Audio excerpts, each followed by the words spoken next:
What if I told you that one of the most iconic luxury car brands in the world nearly disappeared, not once, but multiple times? A company now associated with precision engineering, performance, and status once stood on the edge of collapse, forced to completely reinvent itself just to survive. And yet today, it sells millions of vehicles every year and continues to dominate the global automotive industry. This is the story of BMW, not just its success, but the struggles, the missteps, and the moments where everything could have gone wrong. Let's rewind to the beginning. BMW, short for Bayerische Motor und Werke, was founded in Germany in the early 20th century. Today, it's known for producing high-end luxury vehicles, but that wasn't always the case. In fact, the company didn't even start with cars. Its origins are tied directly to one of the most turbulent periods in modern history, World War I.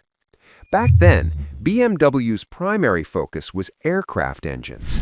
These engines powered military planes, and the company quickly built a reputation for engineering excellence.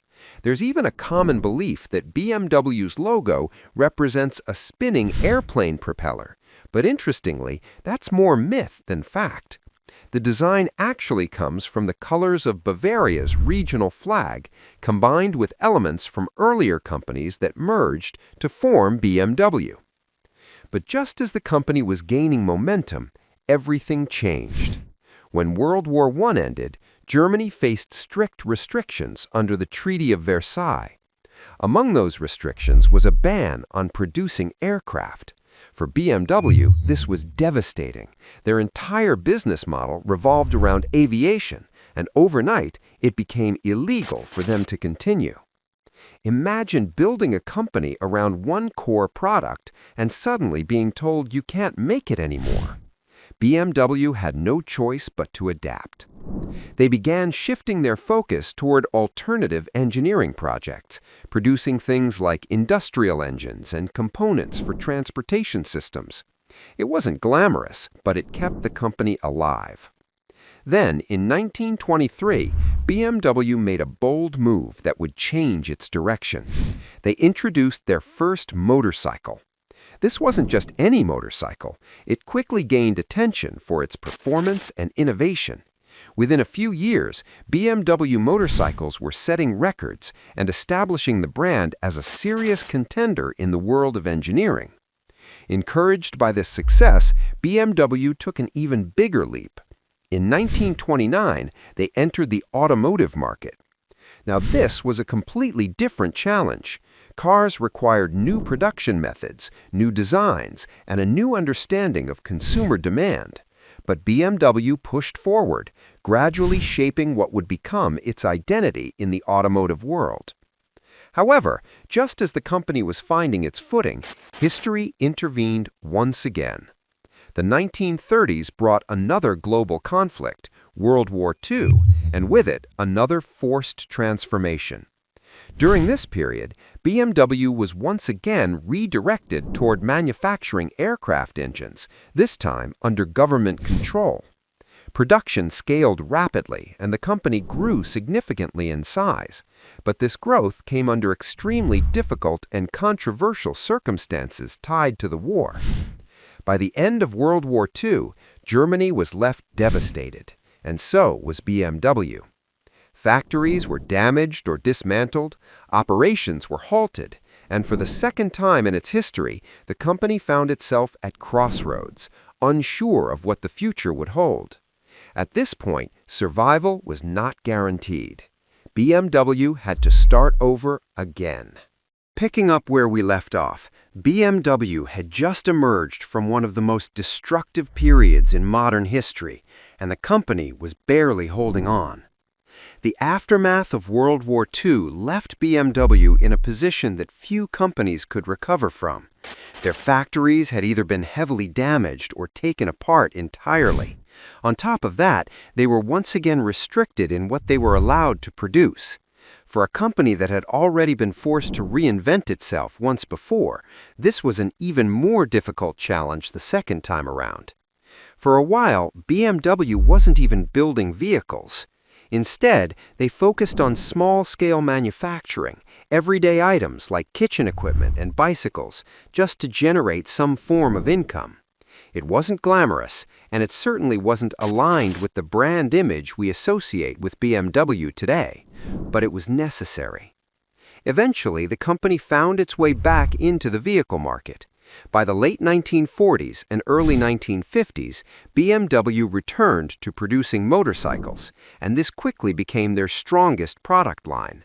Models like the R24 gained popularity, and for a brief period, it seemed like BMW might rebuild itself as a motorcycle-focused company. But there was a problem. While motorcycles were selling reasonably well at first, demand began to decline as the economy improved. People no longer wanted basic transportation. They wanted comfort, space, and status. In other words, they wanted cars. BMW understood this shift and attempted to re-enter the automobile market.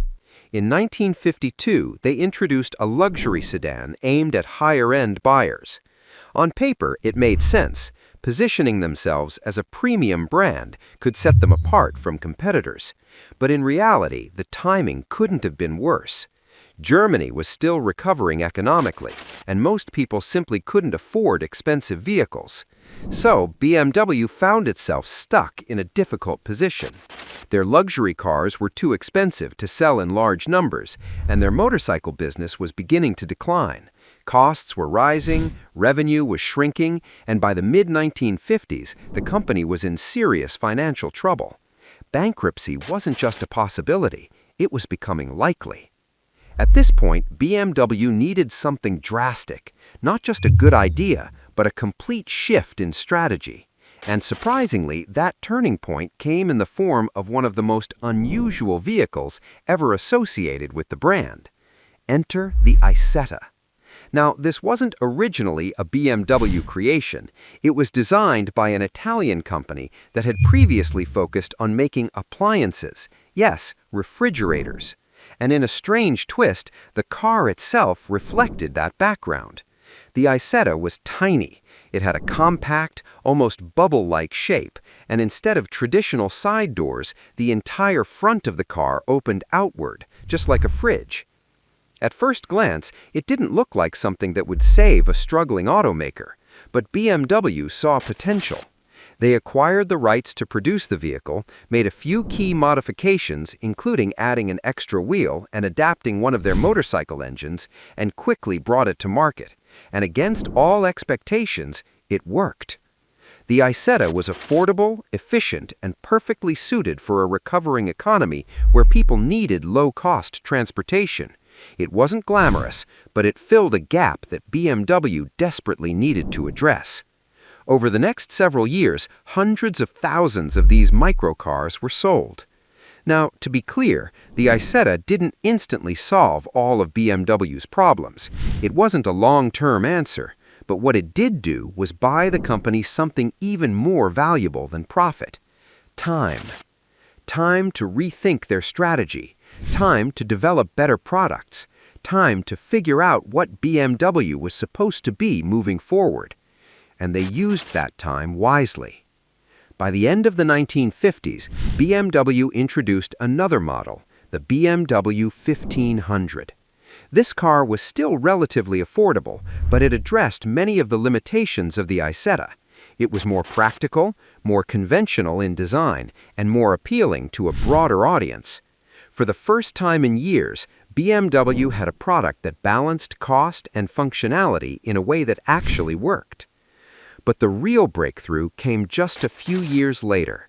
In 1962, BMW introduced a model that would ultimately redefine the company's future, the BMW 1500. Unlike the Isetta or the 700, this wasn't just a survival product, it was a statement. The 1500 combined performance, design, and comfort in a way that aligned with what consumers were starting to want. It marked the beginning of BMW's identity as a manufacturer of sporty, premium vehicles. And, more importantly, it was successful. Demand exceeded expectations. Production struggled to keep up, and for the first time in a long time, BMW wasn't just surviving, it was growing. These three vehicles, the Isetta, the 700, and the 1500, each played a crucial role in pulling BMW back from the edge. Individually, none of them would have been enough, but together, they created a path forward. A path that would stabilize the company, rebuild its reputation, and set the foundation for decades of success. By the 1960s, BMW had finally regained its footing. But as history would prove, stability doesn't always last forever, because just a few decades later, the company would make a decision that nearly put everything at risk again. By the 1960s and 70s, BMW had finally done what once seemed impossible. It had rebuilt itself from near collapse, redefined its identity, and established a strong reputation in the global automotive market. The company became known for producing vehicles that combined performance with luxury, cars that didn't just look good, but felt exceptional to drive. This was the era where BMW truly began earning its image as a driver's brand. Throughout the 1980s, that reputation only grew stronger. Sales increased, brand recognition expanded internationally, and BMW positioned itself as a serious competitor among the world's top automakers. From the outside, everything looked stable. But underneath that success, a new challenge was beginning to take shape. The automotive industry was changing, competition was intensifying, global markets were expanding, and companies were starting to think bigger, much bigger. Growth wasn't just about making better cars anymore. It was about scale, diversification, and entering new segments as quickly as possible. BMW knew it couldn't afford to stand still. And so, in the early 1990s, the company made a bold decision, one that was meant to accelerate its growth and secure its future. They decided to acquire another automaker. In 1994, BMW purchased Rover Group, a British automotive company, in a deal worth over $1 billion. At the time, this seemed like a strategic move. On paper, it made perfect sense. BMW was known for premium vehicles, while Rover produced a wider range of cars, including more affordable models and SUVs. This meant BMW could expand into new markets without weakening its luxury brand image. Even more importantly, Rover owned the Land Rover brand, a name that was already gaining traction in the rapidly growing SUV market. SUVs were becoming increasingly popular, and this acquisition gave BMW an opportunity to tap into that demand almost instantly. It looked like a shortcut to success, but in reality, it would become one of the most expensive mistakes in the company's history. The problems began almost immediately. One of the biggest issues was that BMW may have underestimated the condition of Rover. The company was already struggling before the acquisition, facing outdated production systems, declining brand perception, and internal inefficiencies. Instead of fixing those issues right away, BMW took a hands-off approach. They allowed Rover's existing management to continue operating independently, without fully integrating the two companies. On the surface, this might seem respectful, but in practice, it created a disconnect. There was no clear, unified strategy, no strong collaboration, no alignment in long-term goals. As a result, instead of benefiting from each other's strengths, both companies began to drift further apart, and the financial impact was severe. By the late 1990s, Rover was losing massive amounts of money, reportedly over $1 billion annually. To put that in perspective, BMW was essentially losing millions every single day just by owning the company. It wasn't just a financial issue either. The acquisition began affecting BMW's core business. Resources, attention, and leadership focus were being pulled away from the main brand. And while BMW was dealing with internal struggles, competitors were moving forward, especially in emerging segments like SUVs. Ironically, even though BMW now owned Land Rover, they hesitated to release their own SUV. They didn't want to create internal competition or distract from the Rover brands. That hesitation cost them valuable time in a rapidly growing market. So instead of gaining an advantage, BMW found itself falling behind. The situation became so problematic that even the media started taking notice. In Germany, the acquisition earned a harsh nickname, the English patient, a reference to how much damage it was causing to BMW's overall health. Inside the company, pressure was building. Leadership changes followed. The CEO who had overseen the deal eventually stepped down, and it became clear that something drastic had to happen. By the year 2000, BMW made a difficult but necessary decision. They walked away. The Rover Group was broken apart and sold off. Land Rover was sold to another automaker, while the rest of the business was handed over at a symbolic price, along with financial support just to offload the burden. After years of investment, effort, and losses, BMW exited the deal with very little to show for it. It was a painful lesson, a reminder that growth, when rushed or poorly executed, can do more harm than good. But here's what makes this story remarkable. Despite the scale of this failure, BMW didn't collapse.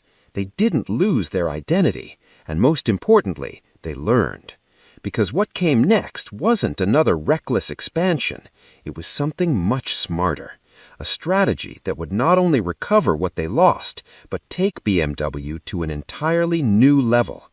After walking away from the Rover disaster, BMW found itself in a familiar position, recovering from a major setback. But this time, something was different. Instead of rushing into another big gamble, the company took a step back and reevaluated its approach. The lesson was clear. Growth alone wasn't enough. It had to be strategic, controlled, and aligned with what BMW actually stood for. And that shift in mindset would define everything that came next. Rather than relying on one large acquisition, BMW began expanding in a more focused and calculated way, building strength across multiple segments without losing its core identity. The first major move came at the end of the 1990s. BMW introduced its first SUV, though interestingly, they avoided calling it that. Instead, they branded it as a sports activity vehicle, emphasizing performance over utility. This wasn't just marketing, it was a signal. BMW wasn't trying to copy what others were doing. They were adapting the trend to fit their brand, and it worked. The model was a success, proving that BMW could enter new categories without compromising what made it unique. This marked the beginning of a broader transformation. Then came one of the smartest decisions in the company's history.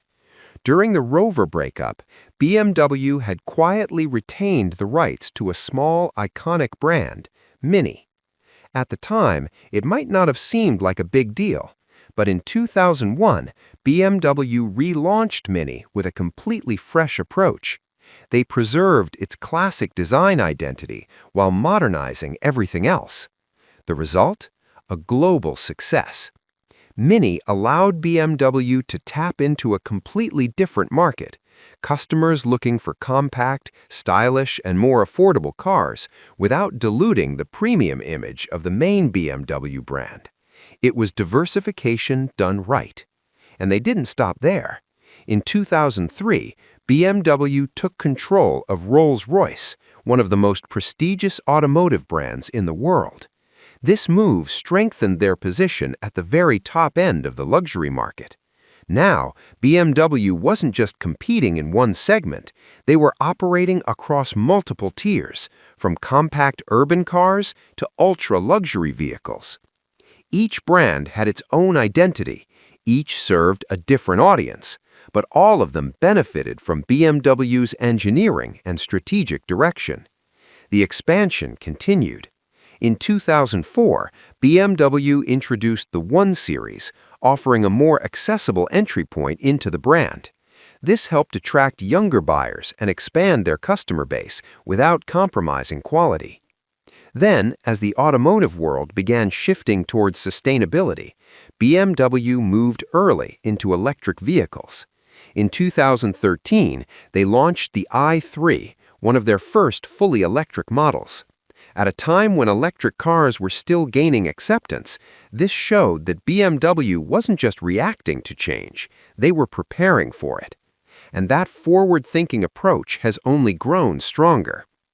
Today, BMW is investing heavily in electric mobility, with plans for a significant portion of its vehicles to be fully electric in the coming years. It's a clear sign that the company understands where the industry is heading and intends to stay ahead of it. Looking at the bigger picture, this new phase of BMW's growth is defined by balance. They've expanded into new markets without overextending. They've diversified without losing focus. And most importantly, they've stayed true to what made them successful in the first place: building cars that prioritize performance, innovation, and driving experience. That's not easy to maintain over decades, especially in an industry that evolves as quickly as automotive manufacturing. But BMW has managed to do it.